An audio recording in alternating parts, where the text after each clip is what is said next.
Hey everyone, welcome back to our cozy discussion space, where we talk about important things that often go unnoticed, but have a big impact on our everyday lives.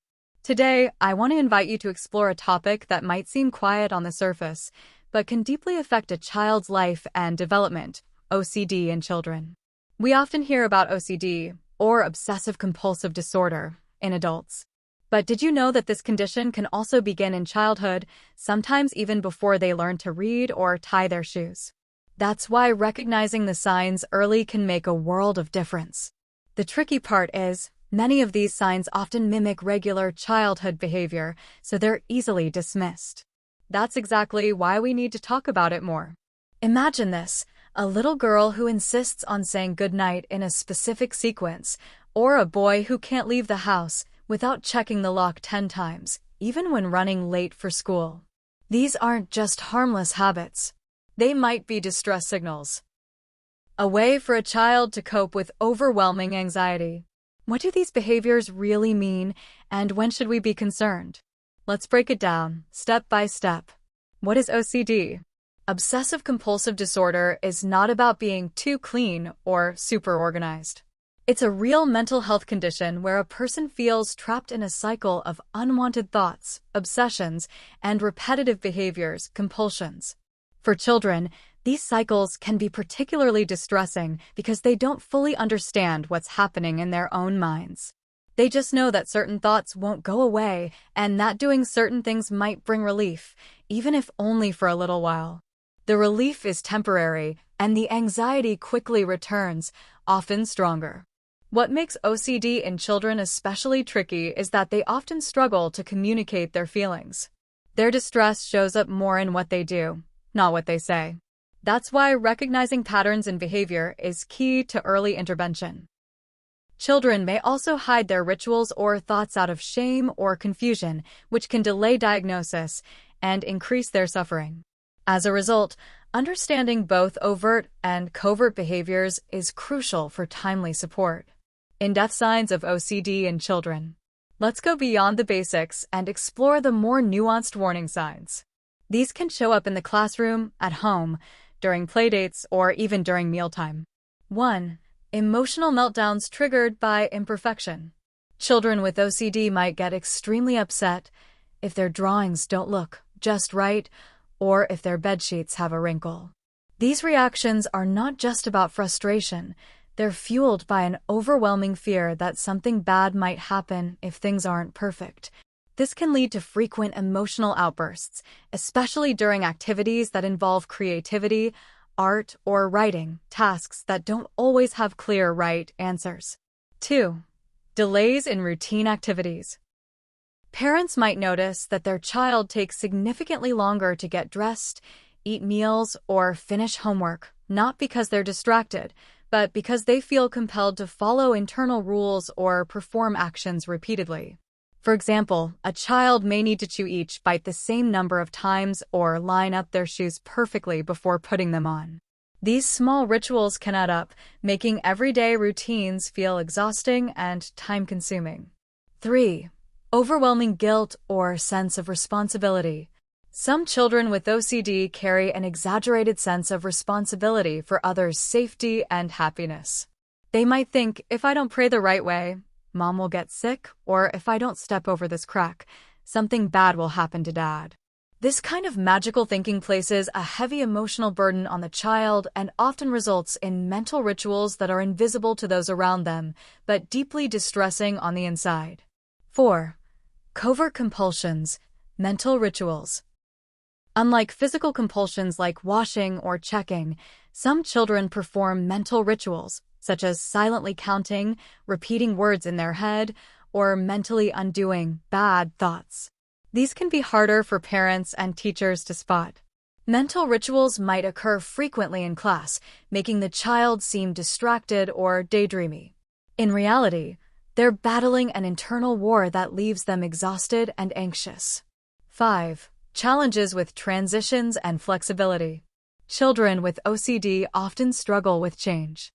A sudden shift in schedule, a surprise visitor, or even a different route to school can spark panic. This isn't just discomfort, It's a disruption to their sense of control and safety. You may notice them becoming upset or even refusing to continue an activity if it deviates from their expectations. These reactions are often misinterpreted as stubbornness, but they're rooted in anxiety. 6. Excessive reassurance seeking. Some children with OCD constantly ask for reassurance. Are you sure I didn't say something bad, or will everything be okay if I do this? This may seem like normal anxiety, but in OCD, the reassurance seeking becomes compulsive and repetitive. They may ask the same questions over and over again, even after being answered. The temporary comfort they gain fades quickly, and the cycle repeats, feeding their anxiety. 7. Avoidance behaviors. In some cases, children may start avoiding people, places, or activities that trigger their obsessive fears. A child might stop playing with a friend because they fear contamination or avoid school entirely due to intrusive thoughts about harm. Avoidance is a coping mechanism, but in OCD, it reinforces the fear and gives more power to the obsessions. It's another critical sign that shouldn't be ignored. The emotional and social impact. Untreated OCD doesn't just affect the child's mental state. It can cause deep emotional wounds. Many kids with OCD feel ashamed of their thoughts and actions, especially if adults or peers tease them for it. This can lead to low self-esteem, depression, and isolation. In school, they may fall behind academically, not due to a lack of intelligence, but because they're too busy managing intrusive thoughts. They may also withdraw socially, fearing judgment or misunderstanding. They might avoid group activities, playdates, or sleepovers, settings where they can't perform their rituals freely or hide their compulsions. Over time, this can lead to significant loneliness.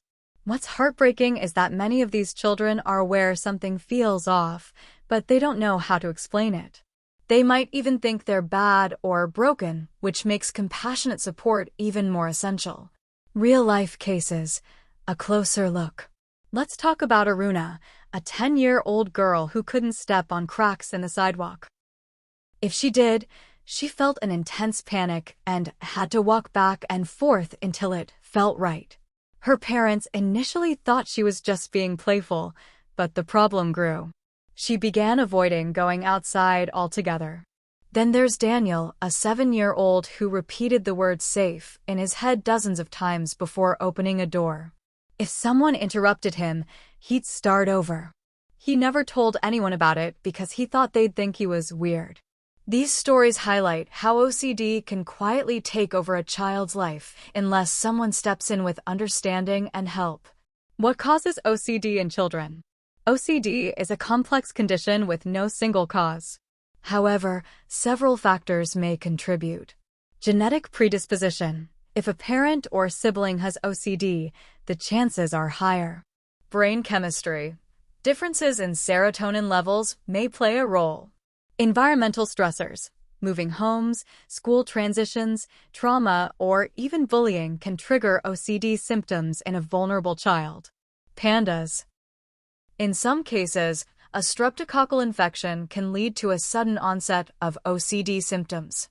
This condition is known as PANDAS, pediatric autoimmune neuropsychiatric disorders associated with streptococcal infections. Newer research is also exploring how inflammation and immune responses may impact brain function in children, opening more avenues for potential intervention. Treatment and support. What can be done? The good news is OCD is treatable. Early intervention significantly improves the chances of a child leading a happy, functional life. Here's what that can look like. Cognitive behavioral therapy, CBT, especially a form called exposure and response prevention, ERP, helps children face their fears gradually without performing compulsions. Family involvement, teaching family members not to accommodate compulsions, but instead support the child in facing them calmly. Medication. In some cases, doctors may prescribe SSRIs under careful supervision. School collaboration. Teachers and counselors can provide accommodations like extra time on tests or breaks during class. But above all, what a child needs most is empathy.